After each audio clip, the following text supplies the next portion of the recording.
নমস্কাৰ, মই মৃগাংক আপোনালোক স্বাগতম জনাইছোঁ। বিদুৰভাই চাই আহিলোঁ। আচলতে বিদুৰভাই চাই আহিবৰ আজি 4 দিনেই হ'ল।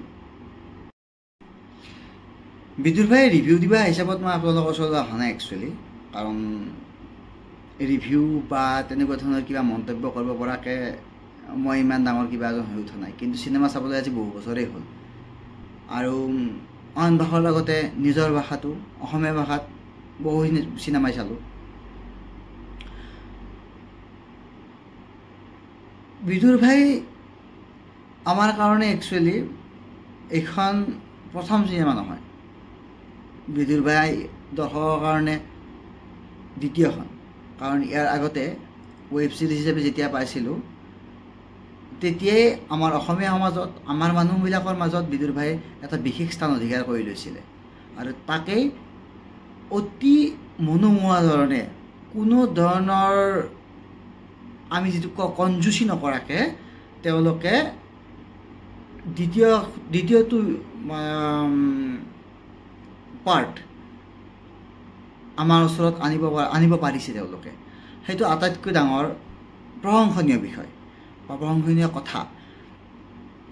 কাহিনীৰ যদি আমি কথা ক'বলৈ যাওঁ, প্ৰথম কথা কওঁ মই ট্ৰেইলাৰৰ কথাটো। কাৰণ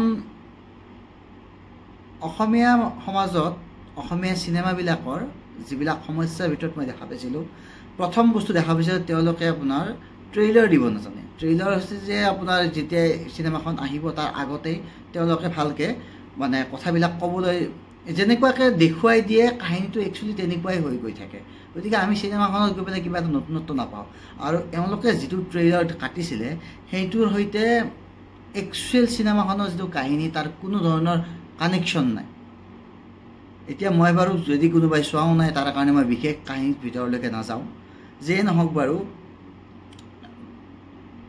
চিনেমাখনলৈকে যাওঁ। আমি চিনেমাখনতো মই কাহিনীৰ কথা নকওঁ, কিন্তু কথা হ'ল কি মই চিনেমাখন শেষৰ পৰা আৰম্ভ কৰিব বিচাৰিছোঁ। আটাইতকৈ ভাল লগা বস্তুটো হৈছে যে কাহিনীটো তেওঁলোকে কি ধৰণে শেষ কৰিছে। আমাৰ চিনেমাত এতিয়া বৰ্তমান সময়ৰ আটাইতকৈ ডাঙৰ সমস্যা আছিলে শেষ কেনেকৈ কৰিম। কাহিনীটো শেষ কৰাৰ সময়ত সদায় জটিলতা দেখা পাইছিলোঁ। কোনো ধৰণৰ আমাৰ যে শব্দটো এটা শব্দ আছে না, ফ্ল'লেছ ফিনিচিং তেওঁলোকৰ আগতে কেতিয়াও নাছিলে। বহুত ধৰণৰ চিনেমাত মই পোৱা নাছিলোঁ। আৰম্ভণিৰ পৰা ধুনীয়াকৈ লৈ গৈ থাকে, ধুনীয়াকৈ আগবঢ়াই লৈ গৈ এটা বঢ়িয়া কাহিনী আনে, কিন্তু শেষ কৰিব নোৱাৰে। সেই শেষ কৰিব নোৱাৰা যিটো সমস্যা, সেইটো বিদুৰভাইৰ পিছৰ পৰা যেন আৰু কেতিয়াও নহ'ব তেনেকুৱা অনুভৱ এটা হৈছে। সেইটো বহুত ডাঙৰ কথা হয়। ইয়াৰ পিছত মই এটা ডাঙৰ কথা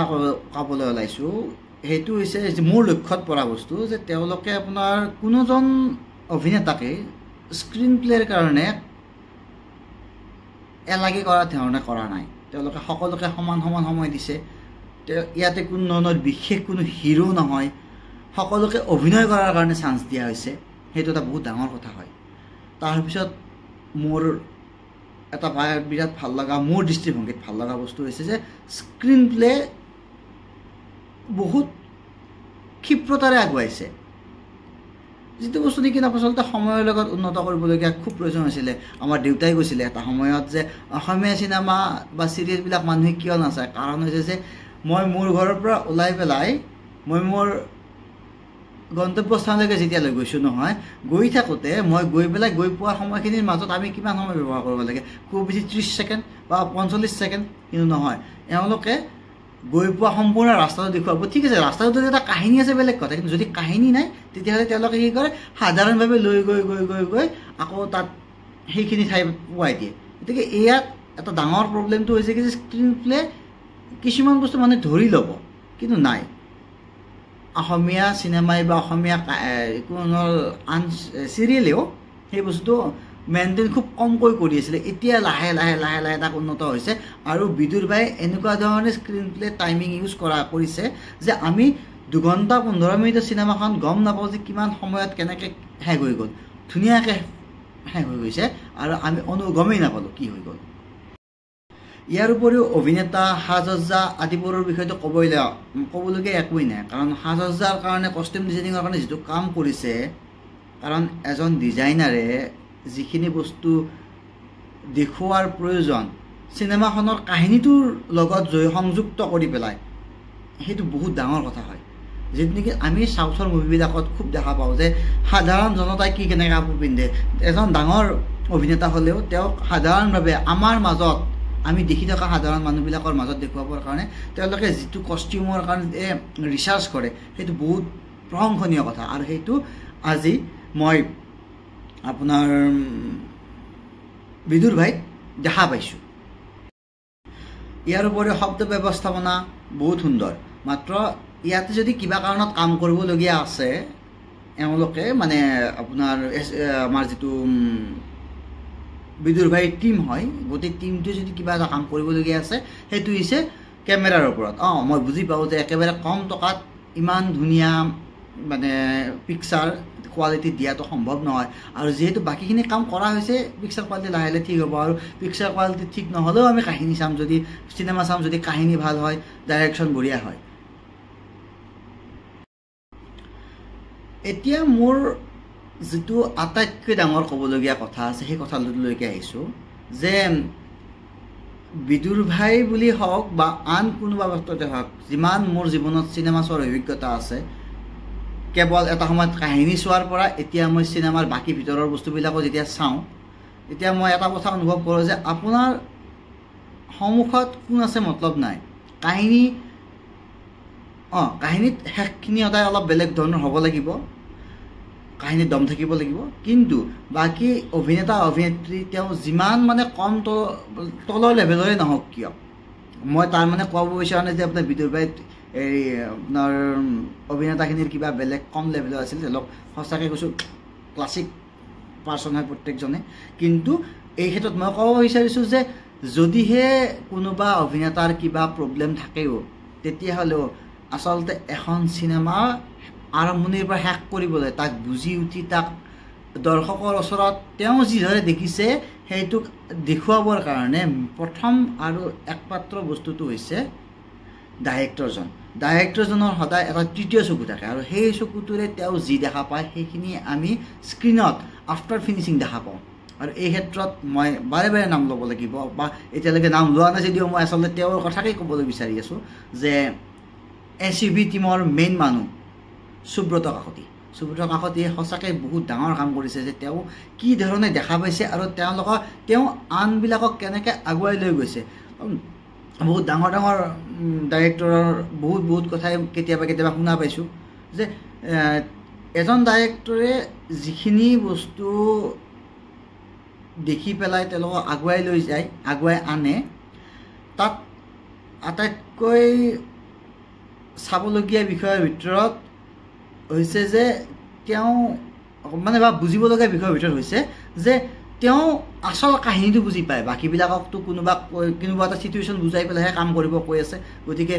সেইখিনি ক্ষেত্ৰত তেওঁ নিজে বুজি উঠি নিজে আগবাঢ়ি কেনেকৈ আগুৱাই লৈ গৈছে সেইখিনিতেই চিনেমাখনৰ প্ৰায় 60% সফলতা লুকাই থাকে বাকীখিনি আপোনাৰ আনখিনিত পৰে 40% বাকীখিনিতে পৰে মোৰ অনুভৱত মই এইখিনি কথা কৈছোঁ আৰু সেইখিনি কথাই কৈ পেলাই মই ক'ব বিচাৰিছোঁ যে SUV টিম বিদুৰ ভাইৰ টিমটোৱে হওক বা আপোনালোকৰ লগত অনাগত সময়ত আৰু যিসকলে যুক্ত হ'ব সকলোৱে এই ধৰণে আগুৱাই লৈ গৈ থাকিব আৰু সাধাৰণভাৱে মানুহৰ ওচৰত থাকি মানুহৰ সমাজখনক দেখুৱাই এটা বহুত ডাঙৰ ওপৰ লেভেললৈকে আপোনালোকে গৈ পেলাই চুব পাৰিব আৰু এটা কথা এইখিনিতে যে মই TVF চাওঁ TVFক খুব ফ'ল' কৰোঁ মই ইউটিউবত আপোনাৰ TVFে যিটো চিম্পলিচিটি ৰাখি পেলাই তেওঁলোকে কাম কৰি আছে SUV টিমটোৱে যেতিয়া কাম কৰা দেখা পাওঁ মোৰ এনেকুৱা লাগে যে তেওঁলোকেও সেই TVFৰ পথৰে পথিক হয় আৰু তেওঁলোকে এটা সময়ত দেখা পাব যে তেওঁলোকে কি কৰিছিলে আৰু তাৰ সফলতা গোটেই অসমখনে আমাৰ সমাজে আৰু লগতে এটা সময়ৰ লগত অকল আমাৰ সমাজখন নহয় গোটেই ভাৰতবৰ্ষৰ সমাজে তাৰ ভাল ফল দেখিবলৈ সক্ষম হ'ব ইমানবোৰ কথাৰ পিছতো এটা কথা থাকি যায় সেইটো হৈছে যে এখন চিনেমা ব্যৱসায়িকভাৱে সফল হ'বৰ কাৰণে বিজ্ঞাপনৰ প্ৰয়োজন অৱশ্যে এটা কথা আমাৰ অসমীয়া চিনেমাবিলাকৰ বিজ্ঞাপন কৰিবলৈ যিদৰে আপোনাৰ কলেজে গৈ পেলাই শৈক্ষিক পৰিৱেশ বিনষ্ট কৰা হয় তেনেকুৱা ধৰণৰ বিজ্ঞাপন নহয় বিজ্ঞানৰ যুগত আৰু এতিয়া সেইবিলাক কথাৰ প্ৰয়োজন নাই তেনেকুৱা ধৰণে এই কৰাৰ মানে বিজ্ঞাপন চলোৱাৰ কোনো প্ৰয়োজন মই অনুভৱ নকৰোঁ কিন্তু বিজ্ঞাপনৰ প্ৰয়োজন আৰু বিজ্ঞাপনৰ প্ৰয়োজন কাৰণে বিজ্ঞানো ব্যৱহাৰ কৰিলেই হৈ গ'ল সময়ৰ লগত সেইখিনি বস্তুৰ উন্নতি হ'ব বিধুবাই টিমেও বুজিব আন সকলেও বুজিব কাৰণ নহ'লে আপোনাৰ ব্যৱসায়িক সফল হ'বলৈ ইমান সহজ কথা নহয় যিয়ে নহওক বিদুৰভাইক অসমীয়া চিনেমা বুলি নহয় ভাল চিনেমা বুলি চাওক এতিয়াৰ পৰা মই আৰু এষাৰ কথা কেতিয়াও নকওঁ সেইটো হৈছে অসমীয়া চিনেমাৰ কাৰণেও ভাল দিন আহিব অসমীয়া চিনেমাৰ কাৰণে ভাল দিন বৰ্তমান সময়ত সমাগত গতিকে এই ধাৰাত আগুৱাই গৈ থকা ইচ্ছাৰে গতিকে আজিলৈকে আহিছোঁ ধন্যবাদ নমস্কাৰ